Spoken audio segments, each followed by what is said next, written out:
موتاوایو میدان حشر ته لا ډېر وخت پاتې دی موتاوایو تله د میزان ته لا ډېر وخت پاتې دی موتاوایو پل صراط ته لا ډېر وخت پاتې دی موتاوایو حساب کتاب ته لا ډېر وخت پاتې دی یا ظالم هغه وخت ته رسېدلی څوک دی دغه وخت ته لا رسېدلی څوک دی که ته وایې چې کله په مرۍ باندې فرشته غلي کېږي زما مرګ راځي نو زه به توبه وباسم دغه توبې ته تا پرېږدي بیا څو که یو انسان دا وایي چې قبر ته کوزېږم لاول به توبه وباسم تا دغه توبې ته څوک پرېږدي څوک که ته چېرته دا وایې چې لاول به خدای تعالی ته توبه طایب شم پس د هغې نه بعد به بیا بوډاتوب ته ورسم ته د بوډاتوب نه وړاندې که خدای تعالی واغشتې نو دا راته تو ووایه چې بیا به څه جواب ورکړې مبارک میاشت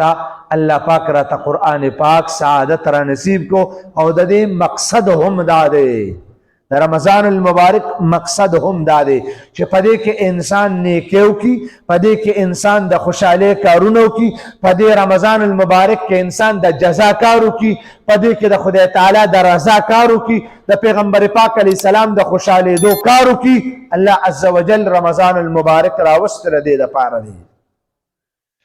او که تاسو چېرته وایئ چې د تاریخ نه مو لږ شانتې وړاندې بوځه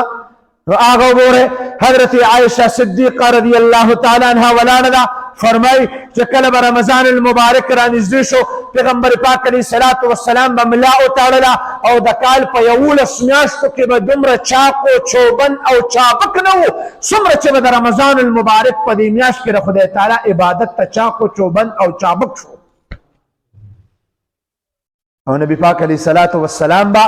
په نور ورځو کې دومره په اخلاص دومره په مینه دومره په توجه دومره په خشوع او خضوع سره عبادت نشو کولی څومره چې به په رمضان المبارک کې او فرمایي چې ټوله شپه به یې رونه کړه او سحر اذانونه چې به وشو نبي پاک علیه الصلاة والسلام به په عبادت باندې ولاړ وجه سوا د رمضان المبارک دا میاشت الله پاک را لېږلې د عبادت دپاره ده یا ایها الذین آمنوا ای ایمان والو کتب علیکم الصیام پتاسو باندې مونږ فرض کړي د روژې کما کتب علی الذین من قبلکم لکه څنګه چې مونږ فرض کړي وي ستاسو نه وړاندې په خلقو باندې په نور امتونو باندې لعلکم تتقون دې دپاره چې تاسو پرهیزګاره وګرځئ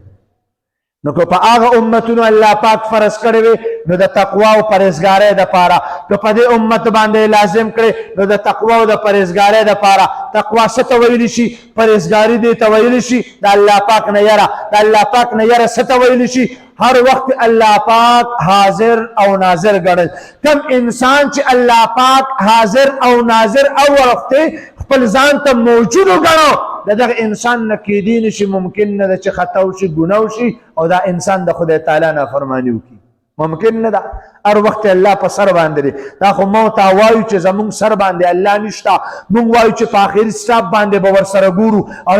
چې کله راشي نو بیا به ګورو که نه مو ته وایو چې قبر ته لا ډېر وخت پاتې دی مو ته وایو میدان حشر ته لا ډېر وخت پاتې دی مو ته وایو تله د میزان ته لا ډېر وخت پاتې دی مو ته وایو پل صراط ته لا ډېر وخت پاتې دی مو ته وایو حساب کتاب ته لا ډېر وخت پاتې دی یا ظالم هغه وخت ته رسېدلی څوک دی دغه وخت ته لا رسېدلی څوک دی که ته وایې چې کله په مرۍ باندې فرشته غلي کېږي زما مرګ راځي نو زه به توبه وباسم دغه توبې ته تا پرېږدي بیا څو که یو انسان دا وایي چې قبر ته کوزېږم لاول به توبه وباسم تا دغه توبې ته څوک پرېږدي څوک که ته چېرته دا وایې چې لاول به خدای تعالی ته توبه طایب شم پس د هغې نه بعد به بیا بوډاتوب ته ورسم ته د بوډاتوب نه وړاندې که خدای تعالی واغشتې نو دا راته تو ووایه چې بیا به څه جواب ورکړې نه